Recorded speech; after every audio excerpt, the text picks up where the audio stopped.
right.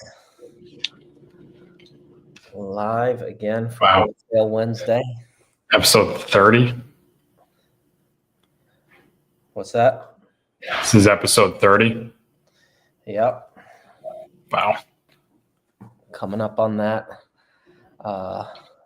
year, almost another 20 I or thought you so. were, 20 is it really? episodes. I thought you were gonna say like coming up on a number or something, and I was like, we're not really coming up on anything. We're coming up on 31 next week.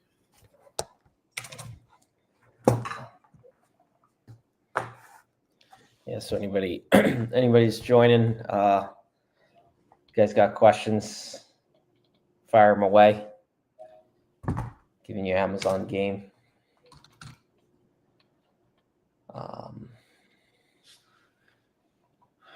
All right. You gonna pull that one up on screen right there?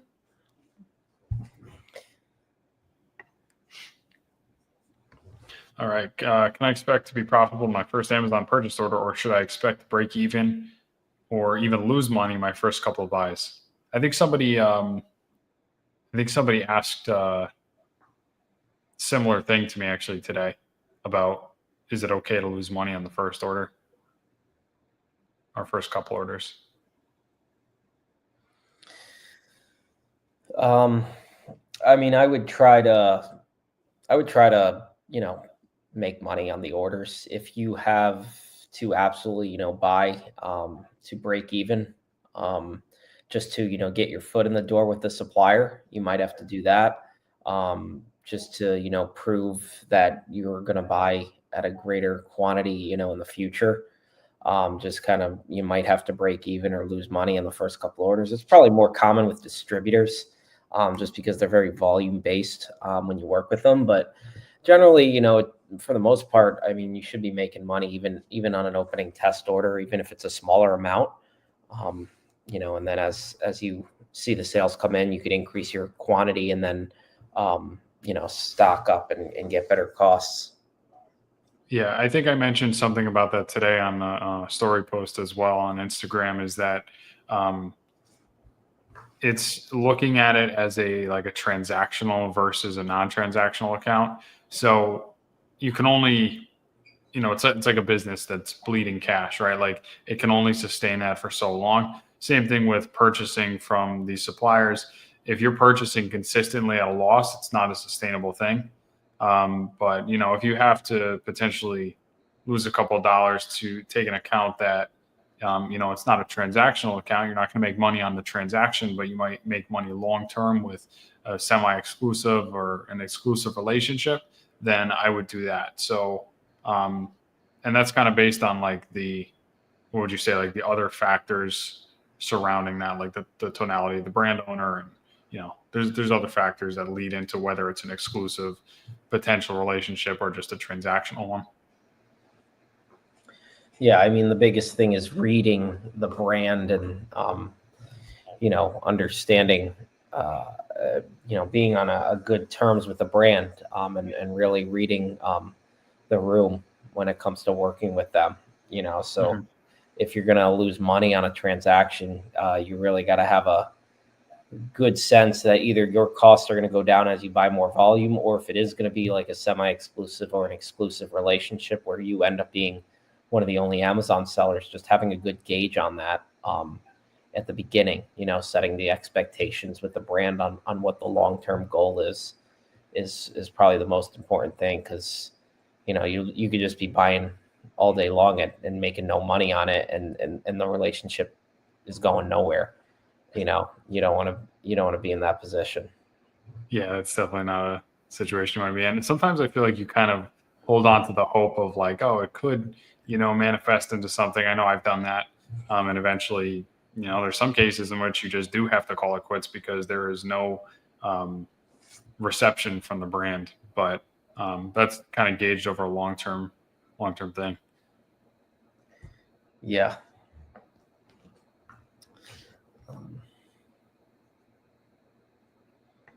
Yeah, and just to follow up on that, I always hear different answers as to what amount of money we should start with and why 5K is good to start with when starting. Yeah, I mean, we usually say 3 to 5. Yeah, more great, but too much is also bad. Just because we always talk about like the rookie mistakes that we've made and everyone else makes when they start as well, and you can't really teach those things so much as you have to experience them sometimes. And so if it's me, I'd rather make mistakes with a smaller amount of money than with a larger amount of money and then grow organically. It'll just help you as a business owner too in this business model, I think. Yeah, definitely want to be mitigating risk and placing test orders. Mhm. And you don't need more than 5K to start wholesale. That's a solid number. Yeah. To scale and grow, you're going to need more as time goes on, obviously, but that's where your organic funds turn into, greater amounts as you're reinvesting your profits. Mm. Someone on Twitter today, actually, I didn't have time to respond to it yet, I don't think, but I saw it. It was a reply to like something that we had posted, and the comment was something along the lines of, the biggest issue that I hear people having in wholesale is, as a beginner, is capital, which it was kind of surprising to me because I feel like that is usually not the problem. It's usually the skill set of closing the accounts. So I thought that was an interesting viewpoint. Yeah, I mean, I would say it probably depends on their circumstance. I mean, if somebody is, yeah, I mean, usually as you grow, and what we mean by that is basically like usually when you start out, you don't understand all the nuances and how to source exactly. You don't have Mm, the entire skill set of sourcing. And as time goes on, you get better at sourcing and you get better at closing accounts. And then what ends up happening is that because your skill set's improving, you are closing more wholesale accounts and you have more opportunities on the table. But you don't have the dollar figures that is matching up with your skill set, right? So you don't have as much capital, and that's really where you want to be. Is too much opportunity, not enough capital. So that's actually a good spot to be in. A lot of people, yeah. think, Yeah. oh, I don't have enough capital, but if you're in that good spot, that means you have too much opportunity.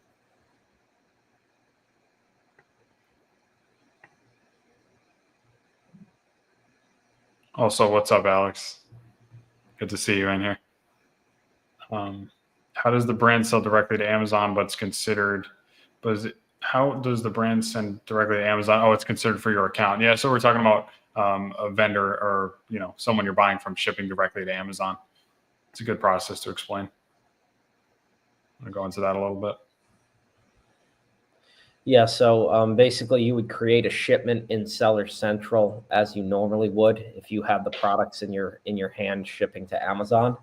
The only difference that you're going to do is you're going to go into your Amazon selling account and change the ship from address to your supplier's ship from address, and they will be able to relay you the box weight and dimensions by email. So they'll tell you all that information in an email, and then you input into Amazon how much your box weighs and the size of it. And then from there, you would just send a shipment as you normally would, and then you'd want to send your shipping labels to the supplier and give them some clear, easy instructions, right? Just making it very simple for them to apply those box labels and send it off to Amazon. Mm-hmm. Yeah, just make sure that your supplier knows the procedures, right? Like send them an example of, what the label should look like, and make sure you've got your FN SKU correct, right? If you have had multiple listings in the past, like make sure they have the correct labels, if they're doing those. So just make sure they know what they're doing because they're not set up normally like an Amazon warehouse would be. Yep. Tim, hey guys, new to the channel. Can you each of y'all briefly share how you started selling on Amazon and how y'all met? Sure. Yeah. Yeah, I like these kind of questions. I don't have to think too much. So, um, I don't know. Do you Kick want it me to off. start? Okay. Yeah. So, Brad and I actually met at a Marshalls, which we did YouTube video on, one was a couple months back, kind of just explaining a little bit about that. But we actually met doing retail arbitrage. So both of us were retail arbitrage sellers before, we started doing wholesale together. And it was actually just kind of circumstance where we were both sourcing at the same time. And I saw at the time what was, I don't know if anyone even uses it anymore, but the inventory lab application, Scoutify. And I kind of saw him scanning things, and you don't see someone scanning on Scoutify unless they're another Amazon seller. And so rather than grabbing everything and running away, I kind of went up to him and was like, "Hey, man, I think this is profitable. Like, you should look at these." And it just goes to show that you never know. It costs nothing to be nice, and I think that sometimes it can come back in ways. And we've since developed, a business and a really strong friendship. So Yeah. Yeah. Networking is, that was happenstance, it just so happened we bumped into each other, right place, right time, I guess. But there's tons of, good segues. Like, there's tons of networking events that you can meet other Amazon sellers at and just expand your network, and you never know what it can come of it. Maybe it's not a partnership, maybe it's a friendship, or, just somebody that can help you out down the line in business. So that's, I'm a big believer in that, is, just surrounding yourself with like-minded people. If you surround, I saw some clip the other day. It's like, if you surround yourself with, five billionaires, like, chances are, you're going to become a billionaire. But if you surround yourself with like 5 alcoholics, you're probably going to become an alcoholic, so it's like, yeah, I thought you were going to be like, you're still becoming a billionaire, but you're just an alcoholic. Yeah, I mean, you're only as good as the people, you surround yourself. I saw another statistic. It was actually like the top 3 or 4 people around you is like your biggest indicator for success. I don't remember how the like it was phrased exactly, but that's your biggest, like, one of the most one of, if not the most influential things in how successful you are, is the amount of time and who you spend time with. Well, yeah, 100%. That's the biggest thing. You can tell too. Like, if anyone, the opposite is true too. Like, if you've been through bad experiences in your life and you're surrounded with people that are bringing you down in certain ways, it works both ways. So I think we've kind of both experienced that, and I think you realize it more when it's bad. You realize more like when someone's kind of bringing you down if you take a step back. But I think sometimes we don't really think to realize we just who we associate with in a positive way and how much it can really just affect our lives. So Yeah, definitely. So maybe we'll meet you, Tim, at a networking event someday. yeah, always feel free to. I mean, we love meeting everybody and all of that. So we're at a lot of events. Can you please tell me how to start calling brands? What do you need to have already? Website, email domain, landing page, if you have a company and a prep center. Yeah, there's certain things that are necessities and certain things that are not. We talk, and Alex, I remember I talked to you on the call about that too, is people think you need a lot more than you do to get started, right? So having a website is nice. It's not a necessity.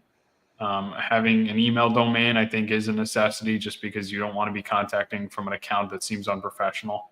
And then other than that, you just need a seller account, Keepa, and it's pretty much about it. And then a leads list, and you can start calling right away. You don't need all this flashy software and everything to get started. And you don't need a prep center either, for that matter. Like, we're doing stuff out of the house. So. Yeah. Yeah, no, I mean, prep center, if you want to get that as you scale, but to start, you definitely don't need that. And the prep center warehouse argument is kind of something we see all the time, and there's just a lot of factors for both. We have a warehouse, and we have our reasons for that, but some people just run their business on a prep center, and that's totally fine too. So Yeah.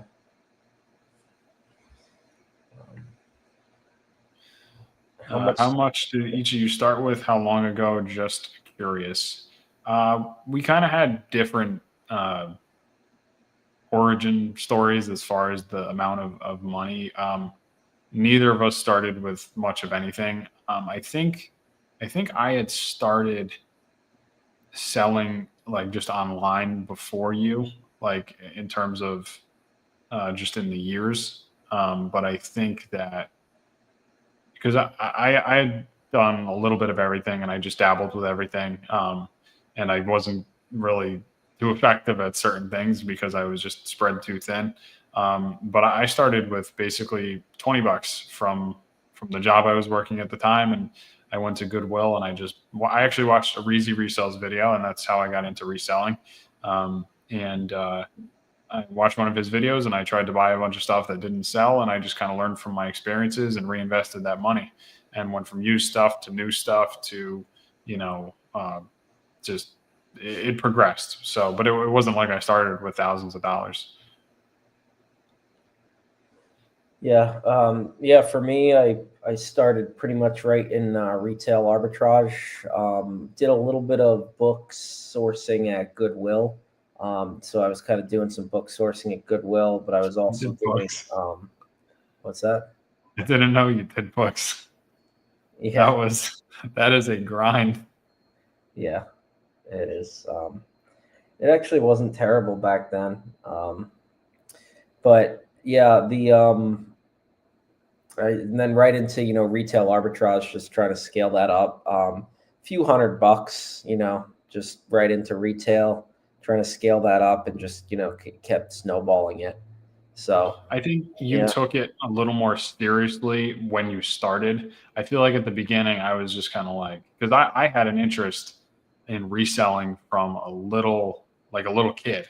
I was um, I went to the Nike outlet, I remember, for when I was maybe 13 years old or 14 years old. And I knew that there were shoes there that I can make money on. And I just took all the money that I had in the world and I bought them. Right. And that was way before like I said, took, $20 and started flipping at Goodwill. But I just remember the rush of selling those. And it was such a good feeling that arbitrage treasure hunt is addictive because you just want to do it again and again and again. yeah, yeah. Especially when you're finding good stuff, it's sometimes I miss that. I like John's question in here. Can we pull that up? I saw that. Yeah, we have. Yep, that is that has been the case quite a few times actually, not just once. 'Cause the thing is, like, sometimes the brand gets into something and then they realize that they got into something that they don't like, and it's not because they have anything against the seller; they're just not following through on the promises. And so we've ripped a couple band-aids. Yeah, I would say that it's not the most efficient use of time unless you Mhm. see something inherently wrong with what's going on. So like if you're analyzing a listing, you see, okay, there's one seller on it. They're clearly they've been on it for a year, 2 years. They have an exclusive, but there's something fundamentally wrong with like the listings or the presence on Amazon. Then it might be worth reaching out to them, right? But just know what you're going up against if you're Yeah. contacting them.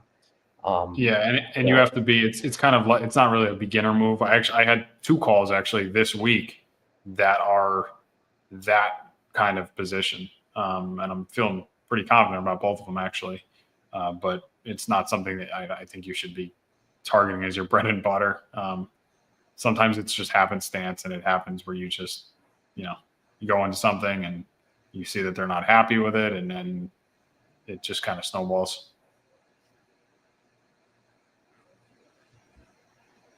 you know, um, So not sure if you guys saw this one. I want to make 10K profit a month my first year in a wholesale business. Does this seem possible? I think that there's, like, we always talk about the input versus output thing. And you and I don't really focus on sales. We don't really look at sales numbers as goals or even profit as goals necessarily. It's nice, it's a byproduct, but we look at the inputs because they're the things that we can control. So maybe you want to go into a little bit about that, and kind of we can sort of back into this question as far as, what do we need to get to a certain amount per month?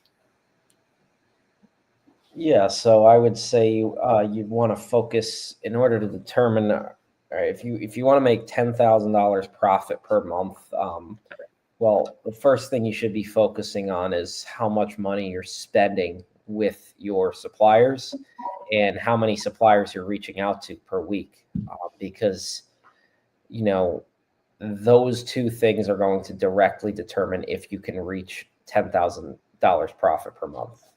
Um, 10K profit per month is not going to happen unless you're sourcing, and contacting at least 50 to 100 brands per week, and you are spending a certain amount of money with those brands every single week or month, however you break it down. So those are the two biggest inputs that are measurable and can get you to 10K profit per month. Just understand that, the reason why we focus on a spend goal is because of a metric called ROI, which stands for return on investment, which is a measurement between the amount of money that you spend relative to how much you make on the product. So if I spend $1 on a product, I make $1, my ROI is 100%. So from there, you're able to then determine and back into how much profit you can make per month from an attainable goal, which is how much you're spending with suppliers. But if you don't have any suppliers to spend money with, then you need to contact the suppliers. So it's like source contact, spend the money profitably, of course, then get the results. And if you just look at those numbers on a margin basis, at a 15% gross margin, which is good for wholesale, you figure you're down to maybe a 10% net margin. Just using that for easy numbers sake, you're at a 10% margin.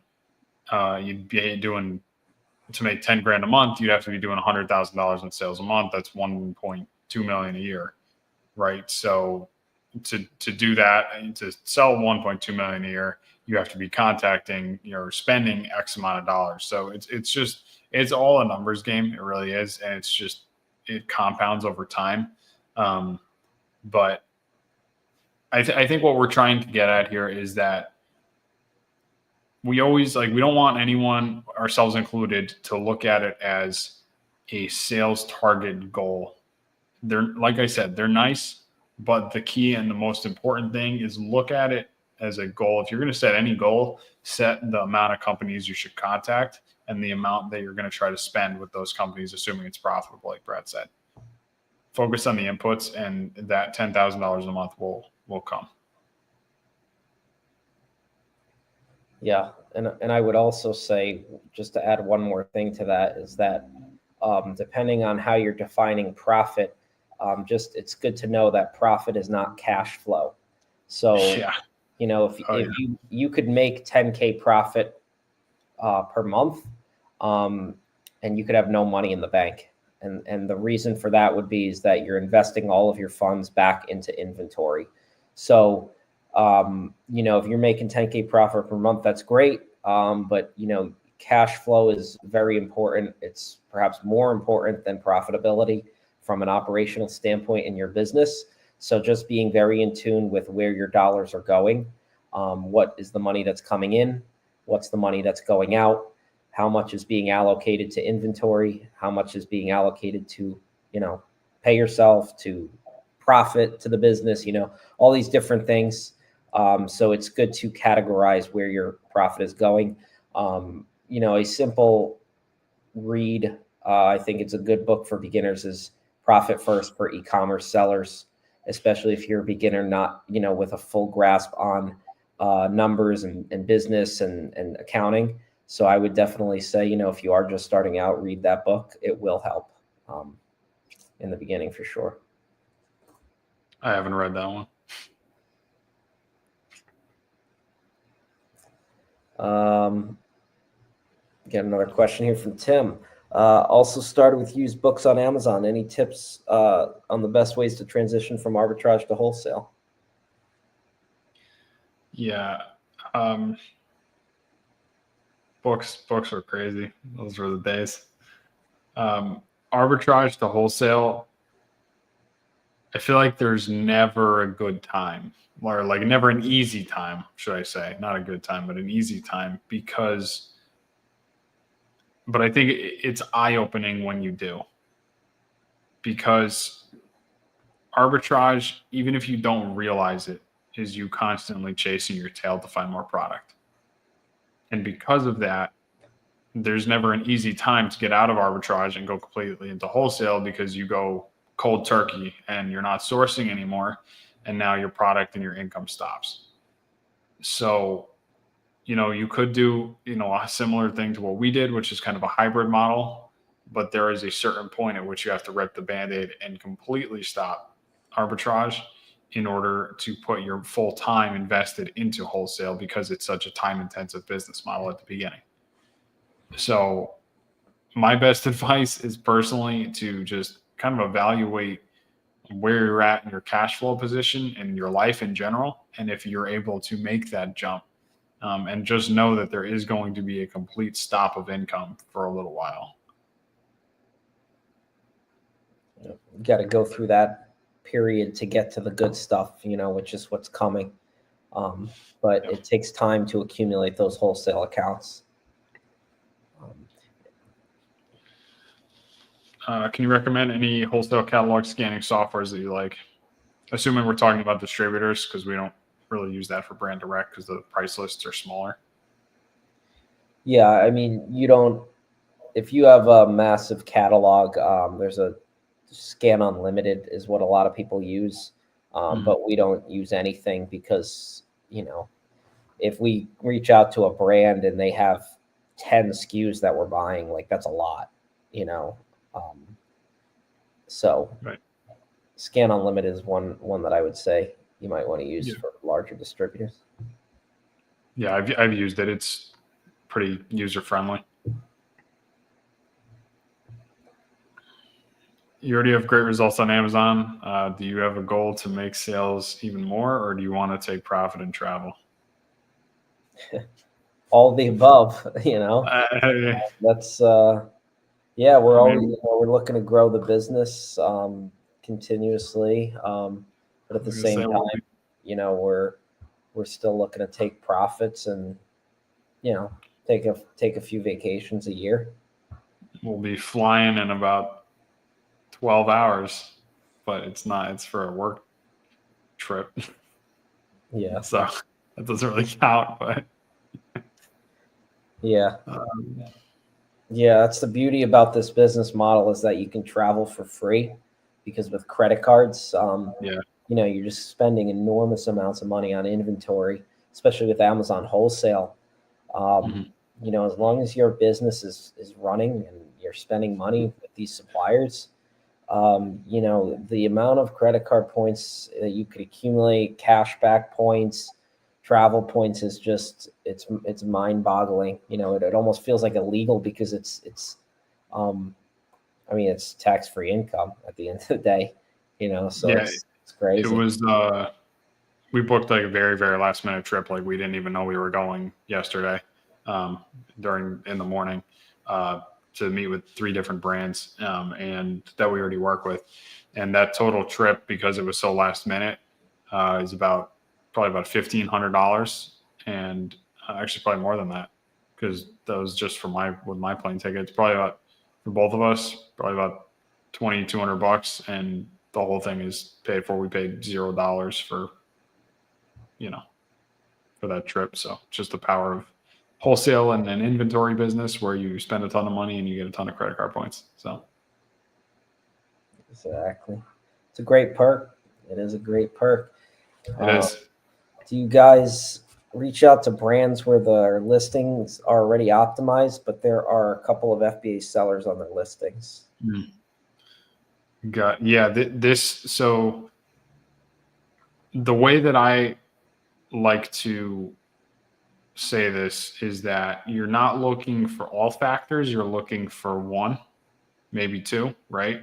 So again, we talked about this before with this analysis paralysis when you reach out to brands as a beginner, right? Where they're trying to analyze and make sure everything is perfect. But in some cases, like what John's asking here, if one factor screams out to me that it's a brand I should contact, then it's probably going to be a brand that I'm going to contact, right? I'm not looking for everything to be perfect, but if Brad or I notice that there's something up with it where we feel as if it's in our favor, such as there's 2 different sellers on it, but everything else looks good, we might contact that brand just to try, right? The worst they can say is no, at which point we can try to provide them value and there's usually always something wrong. There's not a lot of listings that are perfect. So Yeah. Yeah, generally the ones you'll see that are perfect, like the brand is selling themselves on it. Maybe they have an in-house Amazon team, something like that. So I like this next question too. yeah, but as far as all that goes, it's good points for sure. What's a couple Amazon wholesale business myths?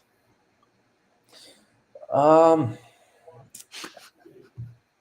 would say one of the most common myths of Amazon wholesale is, well, there's quite a few actually, I would say one of the bigger ones is probably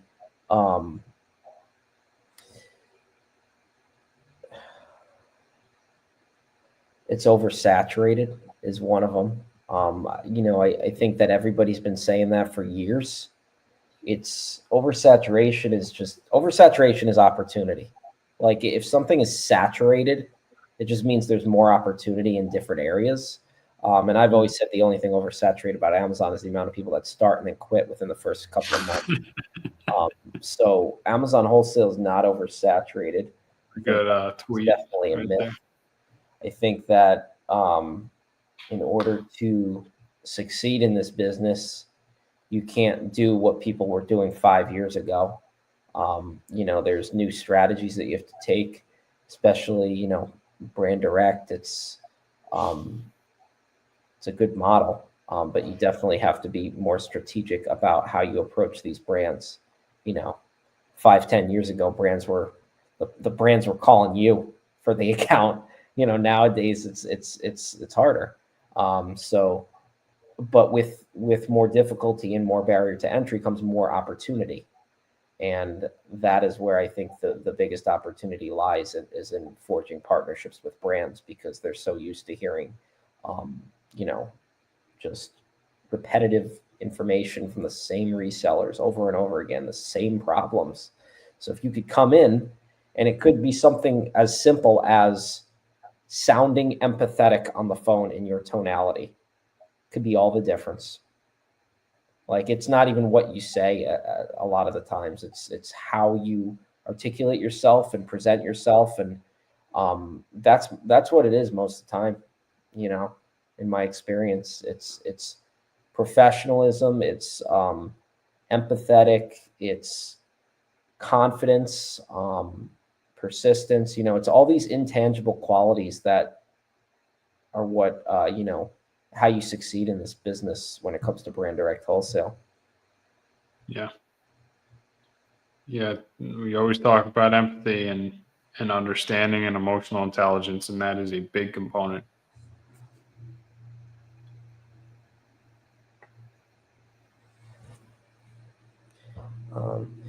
Credit cards, big time. We're I think we got like 1 or 2 videos on credit cards, but Yeah, always try throwing one of those in there because it is super great opportunity. So I could drop one of those videos down in the chat here if I could find it. But yeah, there's great opportunity with credit cards. Um, yeah.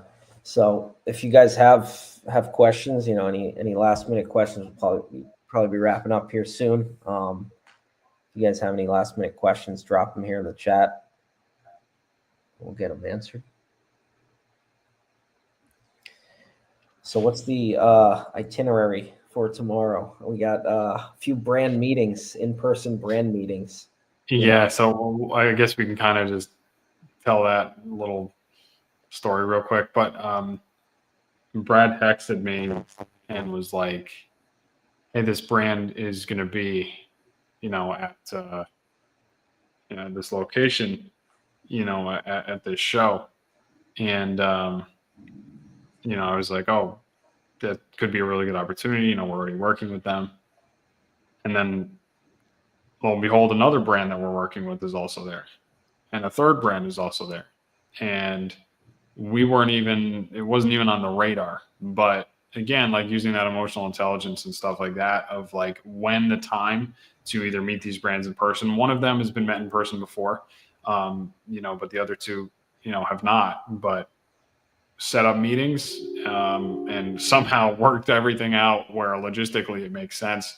And we're only going to be there for like a day and a half, and or 2 days or whatever. And we have 3 brand meetings that are all high caliber accounts, and should be in and out. So we're leaving at, we'll probably be up at like 5:30 in the morning, and we'll be leaving and going from there. So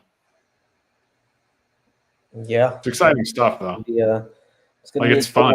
one. It's forging relationships in person. There's nothing more powerful than that. Um, yeah, Yeah. couple more last minute questions here. We'll fire these off real quick. Um, Sorry, I don't mean to laugh at this. I think we work by choice. Like, the business is to the point where, if we wanted to just like kind of, I don't want to say settle, but like kind of relax a little bit, we could. Um, and just rely on the accounts that are replenishables, which they all are, just not closing new accounts. We work a lot, but we love what we do. So I think I don't know. Yeah, that's your answer. yeah. And then we have a video sending out pallets to Amazon. No, but it's a great idea, and we have it in the pipeline to make a video on that for sure. Yeah. And then last thing here, I think is a great point to end on, Tim. Yeah, it's a snowball with Amazon Wholesale. From a skill set standpoint, from a business standpoint, with your revenue, like as you start to gain momentum, you really quickly start to realize how scalable this business model is. And I've always said it's, in my opinion, the most scalable online business out there, just because you can rinse and repeat it over and over again and just continue to replicate it. And I mean, it's powerful, Yeah. Yeah. And if you guys, find value in our content and what we do, just share it with another entrepreneur or Amazon seller. And, we always say, like, Amazon Wholesale literally changed our lives, and, we believe that it can do the same for others. So if you find value in it, we'd really appreciate if you shared our content with somebody else. Absolutely. We go live every single Wednesday, 7 o'clock Eastern time. We love the questions. We love engaging with you guys, and we'll see you next week.